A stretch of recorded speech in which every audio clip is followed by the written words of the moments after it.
আচ্ছা, ডিম সেদ্ধ করে ভেজে তরকারি তো অনেকেই খেয়েছো, কিন্তু ডাইরেক্ট ডিমটা ভেজে তরকারি কি তোমরা খেয়েছো? না খেয়ে থাকলে একবার বানিয়ে অবশ্যই খেয়ে দেখো। সবার ফার্স্টে ডিম আর আলু সেদ্ধ করে নিয়েছি, আর এদিকে একটা মশলা রেডি করে নিচ্ছি। আদা, রসুন, 1 চামচ পরিমাণ জিরের গুঁড়ো আর 2টো কাঁচা লঙ্কা। তোমরা ঝাল যেরকম খাও সেই হিসাবেই লঙ্কাটা দিও। মশলাটা আমার মিক্সিতে পেস্ট করা হয়ে গেছে, আর করেছে এটা টমেটো পেস্ট।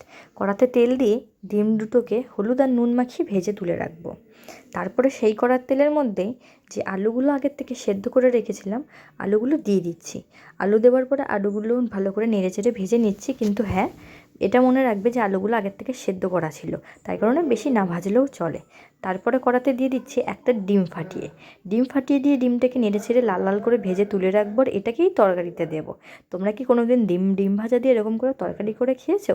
নাহলে খেয়ে দেখো, ভীষণই ভালো লাগে। বা এইভাবে করে ডিম ভেজে ডিমের ঝালও করতে পারো। ডিমটা ভেজে ডিমটাকে ডিভাইড করে নিচ্ছি।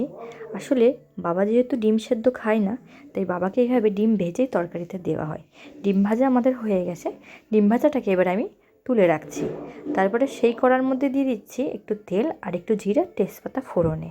তেজপাতা ফোড়নে এখানে তোমরা শুকনো লঙ্কা ফোড়ন দিতে পারো, আমি আজকে দেইনি। আর দিয়ে দিচ্ছি একটা কুচিয়ে রাখা পেঁয়াজ। পেঁয়াজটাকে দিয়েও ভালো মতন করে নেড়েচেড়ে পেঁয়াজটা লাল লাল হওয়া অবধি ভেজে নেব। আর হ্যাঁ, এখানে 2টো চেরা কাঁচা লঙ্কাও দিতে পারো, আগের দিয়ে লঙ্কা দিয়েছে তাই আমি আর দেইনি। আর সেই বেটে রাখা মশলাটা দিয়ে দিচ্ছি। মশলাটাকে নেড়েচেড়ে ভালো মতন করে ভাজতে হবে, যাতে আদা রসুনের কাঁচা গন্ধটা সম্পূর্ণরূপে চলে যায়। যেহেতু রসুনের গন্ধটা অনেকক্ষণই বেরোয়, তার কারণে একটু ধীরে সুস্থেই ভেজো। আর দিয়ে দিচ্ছি সামান্য একটু হলুদ গুঁড়ো, সামান্য একটু কাশ্মীরি লঙ্কার গুঁড়ো।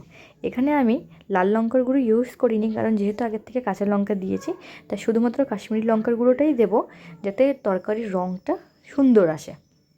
তারপরে মশলাটা একটু ভেজে নিয়ে দিয়ে দিচ্ছি টমেটোর পেস্টটা। তারপরে অনবরত নেড়ে ভালো করে ঢাকা দিয়ে রেখে দিচ্ছি। ঢেকে দিলে মশলা দিয়ে তেলটা তাড়াতাড়ি ছেড়ে আসে। তারপরে দিয়ে দিচ্ছি একটু কুচিয়ে রাখা ধনেপাতা। ধনেপাতাটা তোমরা নাও দিতে পারো, কিন্তু যেহেতু শীতের সিজন, ধনেপাতার সেন্টটা আমাদের সবারই খুব পছন্দ ফ্যামিলির, তাই প্রতিটা তরকারিতে আমি ধনেপাতাটা অ্যাড করি। আর তারপরে পরিমাণ মতন জল দিয়ে দিচ্ছি।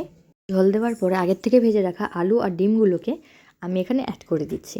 দেখো, ডিমটা কিন্তু এই পজিশনেও খাওয়া যায়, বেশ দারুণই লাগে। কিন্তু যেহেতু তরকারি করছি, তাই জন্য তরকারিতে ডিমগুলো দিয়ে দেবো। আর ভাজা ডিমটাও কিন্তু এই পজিশনেই দিয়ে দেবে, তাহলে ডিমটার মধ্যে সম্পূর্ণ মশলার ফ্লেভারটা তরকারির খুব ভালো লাগবে। তারপরে ঢাকনা দিয়ে ঢাকনা খুলে কিছুক্ষণ পরে দেখছি যে সম্পূর্ণ তরকারিটা ফুটে উঠেছে। আর তাতে অ্যাড করে দিচ্ছি সামান্য একটু গরম মশলা। গরম মশলা দিয়ে আমি এখানে ঢাকা দিয়েছিলাম, কিন্তু ভুলবশত দেখানো হয়নি। আর এই দেখো, আমাদের ডিমের ঝোল রেডি। রুটি হোক বা ভাত, সব কিছুর সাথে